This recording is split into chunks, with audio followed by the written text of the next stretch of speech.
Hello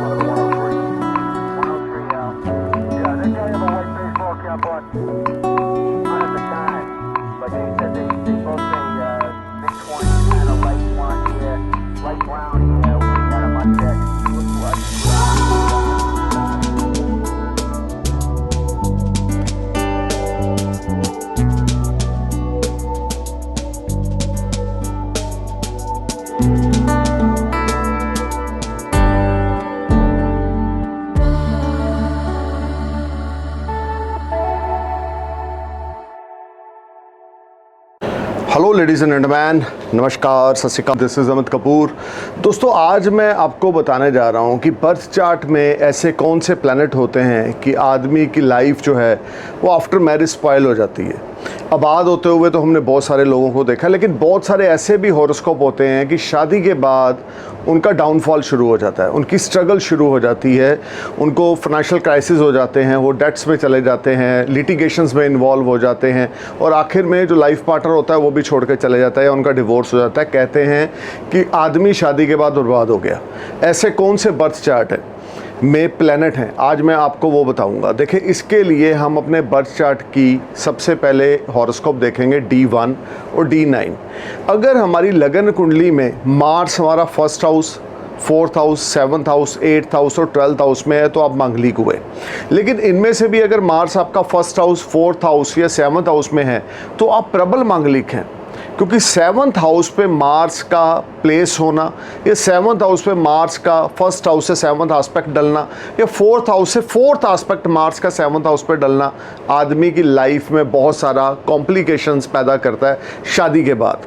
मैंने कई ऐसे भी केस देखे हैं कि शादी हुई, बहुत अच्छी हुई और बहुत अच्छी फैमिली से थे दोनों कपल, और उसके बाद हस्बैंड का डाउनफॉल शुरू हो गया, फाइनेंशियल क्राइसिस रहे।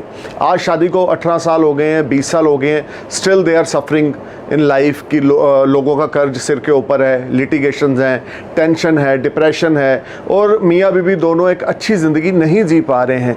क्यों? क्योंकि बर्थ चार्ट में 7th हाउस में मार्स प्लेस्ड है, बर्थ चार्ट में लगन में मार्स प्लेस्ड है, बर्थ चार्ट में 4th हाउस में मार्स प्लेस्ड है। स्पाउस में से, हस्बैंड वाइफ में से, वाइफ के चार्ट में 7th हाउस में मार्स है, हस्बैंड के चार्ट में 7th हाउस में मार्स नहीं है। 7th हाउस में या लगन में या 4th हाउस में या 8th हाउस में 12th हाउस में मार्स नहीं है, यानी कि एक मांगलिक है, एक नॉन मांगलिक है। ये सबसे बड़ा रीज़न होता है इंसान की लाइफ में प्रॉब्लम्स आने का।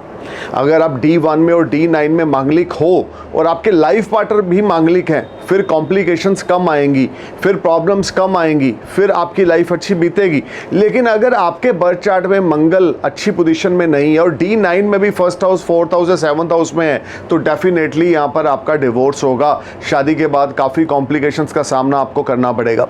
और इसके साथ साथ वीनस की पोजीशन को हम देखेंगे। अगर वीनस आपकी लगन कुंडली में 4 नंबर कैंसर, 5 नंबर लियो, 6 नंबर वर्गो, 9 नंबर सजिटेरियस में है तो डेफिनेटली आपके 2 शादियों के योग बनते हैं।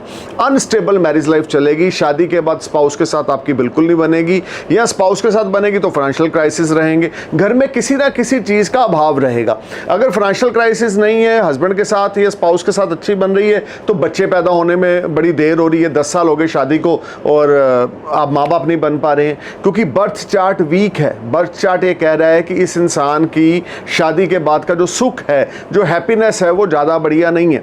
तो बर्थ चार्ट में आपके अगर वीनस 4 नंबर, 5 नंबर, 6 नंबर या 9 नंबर यानी कैंसर, लियो, वर्गो या सजिटेरियस का है तो डेफिनेटली प्रॉब्लम्स आएंगी। इसी तरीके से अगर D9 चार्ट में भी वीनस आपका नीच का, कन्या राशि का यानी 6 नंबर वर्गो साइन का है, एनिमी साइन लियो साइन का है या 9 नंबर सजिटेरियस साइन का है तो डेफिनेटली कॉम्प्लिकेशंस आएंगी।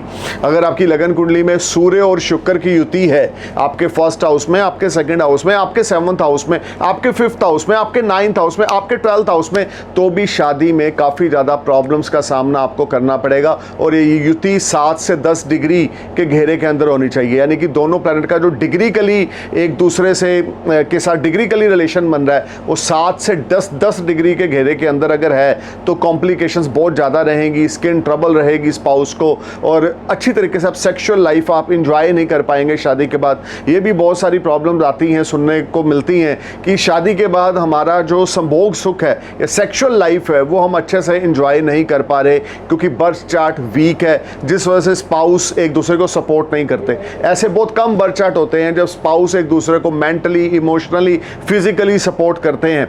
लेकिन ज़्यादातर हॉरोस्कोप पता नहीं कौन से लोग मैच करते हैं, कैसे करते हैं, ये समझ से बाहर है कि इंसान को गलत गाइडेंस दे देते हैं और गलत जगह पे जल्दबाजी में शादी हो जाती है। उसके बाद बड़े चैलेंज आते हैं, बड़ी परेशानियां आती हैं, वो चाहे फाइनेंस हो, वो चाहे फिजिकल रिलेशनशिप हो, वो चाहे आपके बच्चों को लेकर हो, आपकी फ्यूचर प्लानिंग हो, आपका बिजनेस हो, आपकी जॉब हो, अनस्टेबिलिटी रहती है या इन लॉज के साथ नहीं बनती, समथिंग लाइक दैट। सो अगर बर्थ चार्ट में सन वीनस आपके लगन में है, सेकंड हाउस में, थर्ड हाउस में, हॉरोस्कोप के किसी भी हाउस में, फर्स्ट से लेकर 12th हाउस तक आपके D1 में अगर सन और वीनस का कंजक्शन है, नियरेस्ट कंजक्शन है जो 7 से 10 डिग्री के घेरे के अंदर है, तो डेफिनेटली आपके स्पाउस के साथ आपकी प्रॉब्लम्स रहेंगी।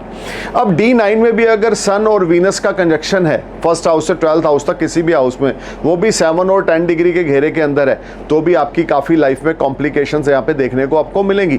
इसी तरीके से अगर वीनस और केतु का कंजक्शन है आपके बर्थ चार्ट में, आपके फर्स्ट हाउस में, सेकंड में, थर्ड में, 7th में, 9th में, 11th में, 12th में, किसी भी हाउस में आपकी लगन कुंडली में वीनस केतु इकट्ठे बैठे हैं, तो डेफिनेटली आपके एक्स्ट्रा मैरिटल अफेयर्स रहेंगे जो आपके स्पाउस को पता लग जाएगा, जिस वजह से आपका डिवोर्स होगा या आपका करैक्टर ज़्यादा अच्छा ना होगा या आपकी शादी विलंब से होगी या जो आप चाहते हैं आपको वो नहीं मिलेगा।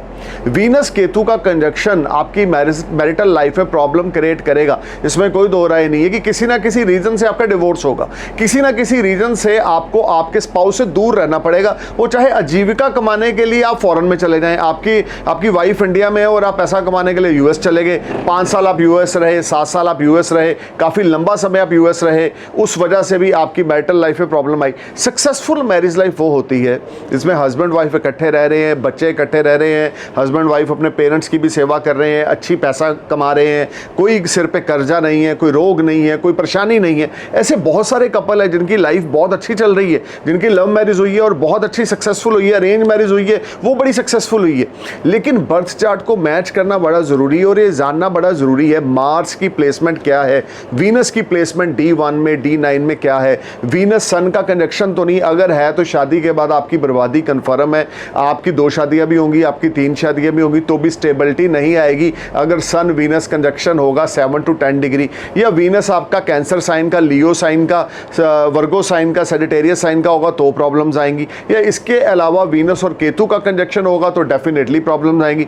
D1 और D9 को स्टडी करना बहुत ज़रूरी है। अब सपोज करें लगन कुंडली में आप मांगलिक नहीं हैं लेकिन D9 में आप मांगलिक हैं, D9 में लगन में मंगल है, D9 में आपके 4th हाउस में मंगल है, D9 में आपके 7th हाउस में मंगल है, तो भी आप मांगलिक ही माने जाएंगे और आपको मांगलिक लाइफ पार्टनर के साथ ही शादी करनी होगी तो जाके आपकी बात बनेगी। ऐसा नहीं कि सिर्फ लगन कुंडली को देखा, मांगलिक नहीं है चलो जी शादी कर ली, लेकिन D9 की ओर ध्यान नहीं दिया। D9 play a big role after your marriage, so need to be careful where Mars, where Venus and where sun placed in your birth chart.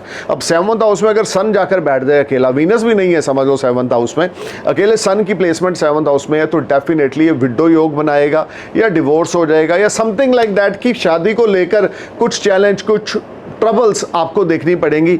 Easy marital life आपकी नहीं जाएगी, अनस्टेबिलिटी आपकी मैरिज लाइफ में बहुत ज़्यादा रहेगी। अगर 7th house में सन होगा, 7th हाउस में मार्स होगा, तो सारी ज़िंदगी आपके स्पाउस के साथ अगर अंडरस्टैंडिंग बन रही है तो फाइनेंशियल क्राइसिस है, अगर फाइनेंशियल क्राइसिस नहीं है तो बच्चों के साथ कुछ ना कुछ प्रॉब्लम है, समथिंग इज़ देयर। आपकी मैरिज लाइफ जो होगी, आपकी शादी से पहले की ज़िंदगी बहुत बेहतर होगी, बहुत बढ़िया होगी, बहुत इंजॉयबल होगी, लेकिन शादी के बाद आपकी ज़िंदगी एक तरह से हेल बन जाएगी। सो गाइज, शादी जैसा बड़ा डिसीजन लेने से पहले अपने बर्थ चार्ट को अपने नियरेस्ट एस्ट्रोलॉजर से कंसल्ट करें। अगर आप हमसे कंसल्ट करना चाहते हैं तो मेरी वेबसाइट www.astrologeramithkapoor.com पे विजिट करें, अपने स्लॉट को बुक कराएं और अपने बर्थ चार्ट के बारे में जानें, अपने स्पाउस के बारे में जानें, आपकी मैरिज किस एज में करनी आपके लिए ज़्यादा अच्छी है और आपकी मैरिज किस डायरेक्शन में होगी, आपका लाइफ पार्टनर कैसा होगा, शादी के बाद आपके स्पाउस का रिश्ते कैसे चलेंगे। Will explain you each and everything, क्या आप मांगलिक हो या नहीं हो, वीनस की प्लेसमेंट आपके बर्थ चार्ट में कैसी है, अच्छी है या नहीं है, सन की प्लेसमेंट आपके बर्थ चार्ट में कैसी है, अच्छी है या नहीं है। So there is a lot of things in birth chart. इस वीडियो में मैं सिर्फ मैंने आपके साथ डिस्कस किया है मार्स के बारे में, सन के बारे में, वीनस के बारे में, या वीनस सन के कंजक्शन के बारे में, वीनस केतु के कंजक्शन डायरेक्शन के बारे में। अब सैटर्न भी बहुत बड़ा रोल अदा करता है। अगर लगन में शनि आकर बैठ जाए, 7th एस्पेक्ट से 7th हाउस को देखेगा, तो डेफिनेटली शादी में आपकी प्रॉब्लम आएगी। या तो आपके स्पाउस को हेल्थ इश्यूज हो जाएंगे, या आपके स्पाउस के साथ बिछोड़ा हो जाएगा ड्यू टू सम रीजन, या आपका डिवोर्स हो जाएगा, या सेपरेशन हो जाएगी। कुछ ना कुछ ट्रबल का सामना आपको देखना पड़ेगा। 5th हाउस में शनि आकर बैठ जाए और आपको 3rd एस्पेक्ट से 7th हाउस को देखे तो प्रॉब्लम आ जाएगी। और 7th हाउस में मंगल हो, 5th हाउस में शनि हो, तीसरी तिरछी दृष्टि से शनि मंगल को अपनी 7th हाउस पे देखे, तीसरी दृष्टि से शनि अगर मंगल को देखे, काफ़ी ज़्यादा कॉम्प्लिकेशंस रहेंगी। इसके अलावा अगर आपका अमावस का जन्म है, सूर्य चंद्रमा की युति है, लगन में है, आपके 7th हाउस में है, तो डेफिनेटली आपकी मोर देन 2 मैरिजेस होंगी जो अनसक्सेसफुल रहेंगी। So guys, you need to know everything before you plan your marriage, कि आपकी ज़िंदगी हेल ना बने शादी के बाद। आपकी ज़िंदगी शादी के बाद आप एक अच्छा समय अपने लाइफ पार्टनर के साथ स्पेंड करें, क्वालिटी टाइम अपनी फैमिली के साथ स्पेंड करें, किसी किस्म के कोई लफड़े में आप इन्वॉल्व ना हो, या किसी किस्म का कोई क्राइसिस आपको देखने को ना मिले।